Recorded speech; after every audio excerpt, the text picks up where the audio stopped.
ರೈತರ ಹಿತರಕ್ಷಣೆಯನ್ನ ಮಾಡುವಲ್ಲಿ ಸಂಪೂರ್ಣ ಸ್ಮಶಾನದ ದಾರಿಯನ್ನ ಹಿಡಿದಿದೆ.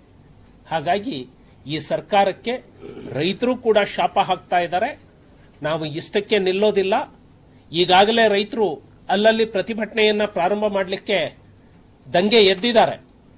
ಅಧಿಕಾರಿಗಳು ಒಬ್ಬ ರೈತನಿಗೆ ಪರಿಹಾರ ಕೊಟ್ಟು ಇನ್ನೊಬ್ಬರಿಗೆ ಬಂದಿಲ್ಲ ಅಂತೇಳಿ ಹೇಳಿ ಈಗ ಕಣ್ಣೊರೆಸೋ ತಂತ್ರವಾಗಿ ಕಂದಾಯ ಅಧಿಕಾರಿಗಳು ನಿಮ್ಮ ದಾಖಲಾತಿಯನ್ನ ಕೊಡಿ, ದಾಖಲಾತಿಯನ್ನ ತಿದ್ದುಪಡಿ ಮಾಡ್ತೇವೆ ಅಂತ ಹೇಳಿ ಕಣ್ಣೊರೆಸೋ ತಂತ್ರವನ್ನ ಮಾಡ್ತಾ ಇದ್ದಾರೆ.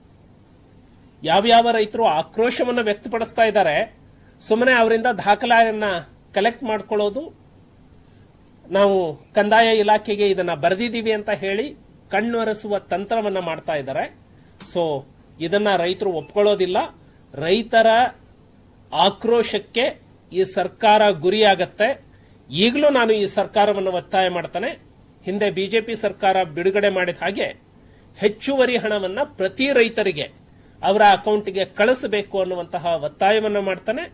ಇಲ್ಲ ಅಂದ್ರೆ ರೈತರು ಬೀದಿಗೆ ಇಳಿದು ಹೋರಾಟಕ್ಕೆ ಇಳಿತಾರೆ.